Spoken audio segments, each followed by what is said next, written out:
आज हम एक ऐसे शहर की सैर पर निकल रहे हैं जो इतना छोटा है कि उसे देखा नहीं जा सकता, पर हमारे होने के लिए, हमारे अस्तित्व के लिए सबसे ज्यादा जरूरी है। जी हाँ, वो शहर है एक अकेली कोशिका। तो चलिए इस छोटी सी दुनिया में गोता लगाते हैं। पता है, हर एक कोशिका एक हलचल भरे शहर की तरह ही तो है। इसके अपने नियम हैं, अपनी ट्रांसपोर्टेशन सिस्टम है, यहाँ तक कि अपनी सिक्योरिटी फोर्स भी है। तो चलिए इस शहर के कुछ सबसे जरूरी हिस्सों की यात्रा करते हैं और समझते हैं कि आखिर ये सब कुछ इतनी प्रिसिजन के साथ काम कैसे करता है। हमारी यात्रा शुरू होती है शहर की सीमा से, यानी प्लाज्मा मेम्ब्रेन से। अब ये सिर्फ कोई दीवार नहीं है, बिल्कुल नहीं। ये तो एक इंटेलिजेंट बॉर्डर कंट्रोल सिस्टम है जो ये तय करता है कि शहर के अंदर क्या आएगा और बाहर क्या जाएगा। तो सवाल ये है कि आखिर ये बॉर्डर पेट्रोल शहर के अंदर का माहौल इतना स्थिर और खास कैसे बनाए रखता है? इसका जवाब छिपा है एक बहुत ही मेहनती वर्कर में, जिसका नाम है सोडियम पोटेशियम पंप। समझिए, ये शहर के गेट पर खड़ा एक सिक्योरिटी गार्ड है। तो ये मशीन काम कैसे करती है? ये एक बहुत ही सधे हुए डांस की तरह है। देखिए, सबसे पहले ये शहर के अंदर से 3 सोडियम आयनों को पकड़ती है। फिर एनर्जी के लिए एटीपी का एक सिक्का खर्च करके उन्हें शहर से बाहर धकेल देती है। और इसके ठीक बाद ये बाहर से 2 पोटेशियम आयनों को पकड़कर अंदर ले आती है। और ये डांस, ये बिना रुके लगातार चलता ही रहता है। तो इसका मतलब क्या हुआ? हर एक साइकिल में 3 पॉजिटिव चार्ज बाहर जा रहे हैं और सिर्फ 2 अंदर आ रहे हैं। इस वजह से कोशिका के अंदर बाहर के मुकाबले थोड़ा सा नेगेटिव चार्ज बना रहता है।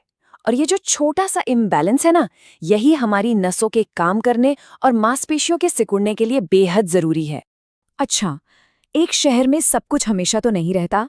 कभी-कभी पुरानी या खराब हो चुकी इमारतों को गिराना भी पड़ता है। कोशिका में इस प्रोसेस को कहते हैं एपोप्टोसिस, यानी प्रोग्राम्ड सेल डेथ। तो सवाल ये है कि कोशिका सफाई करने वाली टीम को ये सिग्नल कैसे देती है कि भाई इस इमारत को गिरा दो? इसका जवाब एक सीक्रेट कोड में छिपा है। देखिए, एक हेल्दी सेल में फॉस्फेटिडिलसेरीन नाम का एक मॉलिक्यूल मेम्ब्रेन के अंदर की तरफ छिपा रहता है। लेकिन जैसे ही कोशिका मरने वाली होती है, वो इस मॉलिक्यूल को पलटकर बाहर की तरफ कर देती है। ये एक झंडे की तरह है जो सफाई करने वाली मैक्रोफेज कोशिकाओं को सीधा सीधा कहता है, मुझे खाओ। कितना शानदार और सरल सिग्नल है ना? चलिए अब शहर की दीवारों के अंदर चलते हैं और देखते हैं कि यहाँ का पोस्ट ऑफिस कैसे काम करता है। शहर में हजारों वर्कर्स हैं, यानी प्रोटीन्स। इन सब को उनके सही काम की जगह पर पहुंचाना होता है। और सोचिए, अगर कोई प्रोटीन गलत पते पर पहुंच गया तो शहर में तो अफरा तफरी मच जाएगी। तो इस प्रॉब्लम को सॉल्व करने के लिए कोशिका एक मॉलिक्यूलर जिप कोड सिस्टम का इस्तेमाल करती है। ये जिप कोड है मैनोज 6 फॉस्फेट या M6P, जो एक छोटा सा शुगर टैग है। जब भी किसी प्रोटीन को शहर के रिसाइकलिंग सेंटर यानी लाइसोसोम में भेजना होता है, तो बस उस पर ये M6P का टैग लगा दिया जाता है। तो ये डिलीवरी होती कैसे है? इसे एक असेंबली लाइन की तरह समझिए। प्रोटीन सबसे पहले शहर की फैक्ट्री यानी एंडोप्लाज्मिक रेटिकुलम में बनता है। फिर उसे भेजा जाता है पैकेजिंग सेंटर में यानी गोल्जी में, जहां उस पर वो M6P का खास जिप कोड लगाया जाता है। इसके बाद खास डिलीवरी वाले लोग यानी रिसेप्टर्स इस जिप कोड को पहचानते हैं, प्रोटीन को एक डिलीवरी वैन में पैक करते हैं और उसे सीधा पहुंचा देते हैं शहर के रिसाइकलिंग सेंटर लाइसोसोम में। सिंपल। अब शहर के अंदर ये सारा सामान और सारे वर्कर्स घूमते कैसे हैं? इसका पूरा क्रेडिट जाता है कोशिका के अंदरूनी ढांचे यानी साइटोस्केलेटन को। इसे ऐसे समझिए कि ये शहर की सड़कों और हाईवे का एक पूरा नेटवर्क है जो हर चीज को अपनी जगह और सपोर्ट देता है। इन हाईवेज में से सबसे जरूरी है माइक्रोट्यूब्यूल। अब नॉर्मल कोशिकाओं में ये हाईवे लगातार बनते और टूटते रहते हैं। इसी को कहते हैं डायनामिक इंस्टेबिलिटी। ये फ्लेक्सिबिलिटी जरूरी है ताकि कोशिका अपना आकार बदल सके, मूव कर सके और डिवाइड कर सके।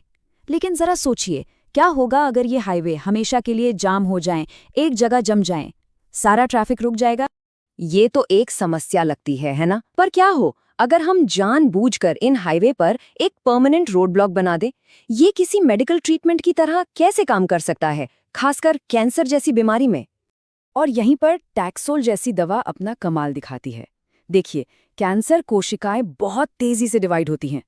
टैक्सोल क्या करता है कि वो इन कोशिकाओं के अंदर के माइक्रोट्यूब्यूल हाईवेज को जैम करके एकदम स्थिर कर देता है।